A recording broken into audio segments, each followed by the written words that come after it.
Amélie Oudéa-Castéra, ministre de l'Éducation. Cette fois-ci, Mediapart explique que son fils aurait bénéficié d'un dispositif de contournement de Parcoursup mis en place au lycée Stanislas. Le choix qui va être fait, par exemple, pour quelqu'un qui va vivre à Paris, de mettre son enfant dans le privé, c'est vraiment un choix pour ne pas être embêté. Voilà, c'est pour que l'entre-soi soit poussé au maximum. Parce que déjà, à Paris, il y a une forme d'entre-soi avec les prix de l'immobilier. Mais là, on le pousse au maximum. Voilà. Donc, on va mettre, par exemple, son enfant dans le 6e à l'école alsacienne. Donc là, il y a une forme d'entre-soi. Nous sommes entre riches, on ne sera pas embêtés. Parce qu'à Louis-le-Grand, parce qu'à Lavoisier, parce qu'à Montaigne, il y avait encore la possibilité, il y a quelques années, qu'un enfant de très bon enfant de banlieue soit accepté et soit là-bas. Ce qui dérangeait ces gens-là qui préféraient le mettre dans un enseignement privé pour favoriser l'entre-soi. C'est plus des casseroles, c'est une cuisine, quoi, genre tout équipé. Enfin, je veux dire, là, ça commence à faire beaucoup. Le problème, c'est ça, c'est que la question qui va se poser, c'est quel est le rapport de force qu'organise la communauté éducative pour virer cette ministre. En 68, il y avait un dicton qui disait le gouvernement est une mafia qui a réussi. Je pense que le gouvernement d'Emmanuel Macron est une mafia. C'est un gouvernement de mafiosi. C'est un gouvernement dans lequel, par exemple, le secrétaire général de l'Élysée, Alexis Kohler, est mis en examen pour prise illégale d'intérêt. Rachida Dati, elle est ministre de la Culture, elle est mise en examen pour corruption et trafic d'influence. On a Darmanin qui va passer en cour de cassation bientôt. Il y avait précédemment Dupond-Moretti, etc. Et on passe tous les ministres qui sont passés devant les tribunaux alors que Macron nous expliquait qu'un ministre mis en examen, il n'avait pas sa place dans un gouvernement. Ça montre en fait comment, en réalité, c'est une caste d'entre-soi. Pourquoi encore aujourd'hui et les années précédentes, malgré les aides d'État, on continue à payer l'énergie. Quand on paye sa facture d'électricité, il y a une part qui paye le réseau, une part de taxes et une part qui paye l'électricité produite. Celle-là, aujourd'hui, dans le tarif actuel, on va la payer, alors je donne un chiffre, 140 € du mégawattheure pour un coût de production qui est de l'ordre de 75 € du mégawattheure. Donc pratiquement le double. Donc où passe l'argent? C'est ça la vraie question. Où sont passés les milliards, les dizaines de milliards d'argent public qui ont été injectés alors que les consommateurs continuent à payer beaucoup plus que ce qu'ils devraient? C'est une info qui ne va pas ravir les Français. À partir de février, les prix de l'électricité devraient augmenter pour presque toute la population. C'est parti alimenter les profits records de tous les énergéticiens en Europe. Enfin, ils battent chaque année des records de bénéfices. Alors on peut dire qu'ils en investissent, peut-être, mais enfin quand on regarde la part qui est distribuée aux actionnaires, on voit bien qu'il y a eu une grosse fuite. Enfin, j'avais les chiffres en 2021 total, ils avaient distribué 50% des bénéfices, Engie avait distribué les 2/3 sous forme de dividendes. Donc voilà, ça part ailleurs. Il y a aussi tous les fournisseurs. Je rappelle ce que c'est qu'un fournisseur, ça n'existe nulle part dans aucun autre secteur. Ce sont donc des entreprises qui achètent de l'électricité aux producteurs pour les revendre aux consommateurs. Avec une marge. Avec une marge, avec dedans du démarchage qui a été décrit, documenté comme agressif, trompeur, etc. dans beaucoup de cas, et avec de la spéculation sur les marchés.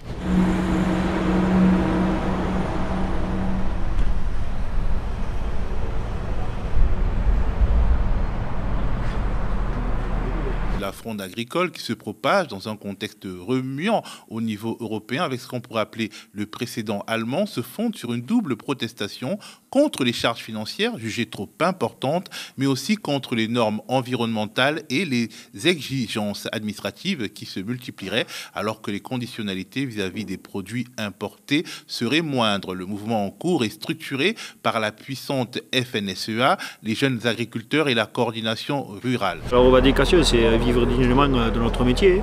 On est là pour nourrir la France. On est là pour avoir un salaire décent. Qui dit salaire décent, c'est avoir au moins le SMIC. Aujourd'hui, beaucoup d'agriculteurs n'ont pas le SMIC. Et le but, c'est on fait des heures, énormément d'heures, mais on n'est pas rémunéré à la juste valeur. Du côté de la Confédération paysanne, syndicat agricole opposé au modèle productiviste, on regarde le mouvement en cours avec circonspection. On est d'accord pour dire qu'il y a des raisons de lutter, mais on ne pointe pas les mêmes problèmes. Nos demandes principales portaient sur une interdiction d'achat de produits agricoles en dessous du prix de revient, c'est pas ce qu'est aujourd'hui exactement la loi Egalim. Donc on demande vraiment une évolution. Voilà, la question de la non-négociabilité, on en a vu ses limites. On voit aujourd'hui qu'elle n'est pas suffisamment opérante pour garantir voilà, de la rémunération aux paysans. Ça ne permet parfois pas de couvrir ces factures à nos fournisseurs en termes de coûts de production qui ont fortement augmenté. Et ça permet souvent encore moins de nous payer nous-mêmes sur notre travail. Il y a des choses très positives, c'est-à-dire notamment le fait pour moi qu'il critique la question de la grande distribution, des bas salaires notamment pour les agriculteurs et autres, même si on n'est pas, moi je suis pas dupe aussi du jeu derrière d'organismes comme la FNSEA, de gros patrons producteurs, etc., qui en profitent aussi pour dézinguer un peu l'environnement, attaquer les normes environnementales. Je pense qu'il faut pas soutenir ce volet-là, parce que ça aide, je veux dire, le gouvernement. On l'a vu avec le glyphosate et ça peut être aussi encore avec plus de pesticides. La fameuse simplification de Macron. Voilà, la fameuse simplification. Le discours de tous ces gens-là, c'est de dire qu'il y a trop de normes. Il y a trop de normes environnementales, les agriculteurs meurent de toutes les normes environnementales qu'on a prises, notamment, vous le rappeliez, sur les pesticides, etc. Donc des normes qui sont extrêmement importantes, qui sont quand même des normes qui sont liées aussi à la protection de la santé publique. Et je rappelle que c'est les agriculteurs qui sont en première ligne, parce que c'est les agriculteurs qui font de l'épandage de pesticides qui sont les premiers à subir les effets en termes de santé publique de ces pesticides. Mais peu importe pour et les effets du dérèglement climatique aussi sont. Et les effets du dérèglement climatique, c'est les agriculteurs les premiers concernés par tout ça. Mais alors visiblement, pour la droite, pour l'extrême droite et pour la FNSEA, tout ça n'a aucune importance. Il faut moins de normes environnementales. Et l'autre demande qu'on a portée fortement, qui pour nous est la cause des difficultés des agriculteurs sur le terrain, c'est la mise en concurrence directe des agriculteurs entre eux.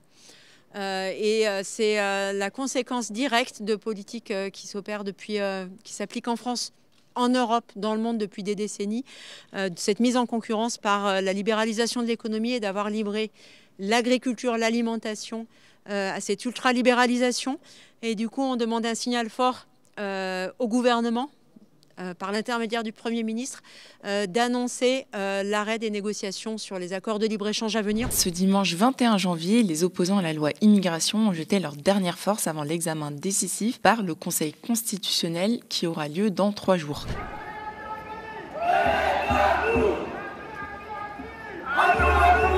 Nous sommes là aujourd'hui car bientôt le Conseil constitutionnel va donner sa décision sur la fameuse loi asile-immigration, une loi raciste xénophobe, une loi qui s'attaque aux droits de séjour, une loi qui s'attaque aux prestations sociales, une loi qui s'attaque aux étudiantes et aux étudiants non européens, une loi qui s'attaque aux lycéennes et aux lycéens, une loi qui reprend toutes les idées de l'extrême droite. Le verdict est tombé vers 16h30. Le Conseil constitutionnel a censuré plus du tiers de la loi dite immigration, dont le durcissement à l'accès aux prestations sociales et aux aides au logement pour les étrangers non européens, au regroupement familial. Beaucoup d'articles ont été censurés, non pas sur le fond, mais sur ce qu'on appelle donc des cavaliers, ce qui va permettre quand même à la droite et à l'extrême droite de pouvoir remettre ces articles dans des propositions de loi.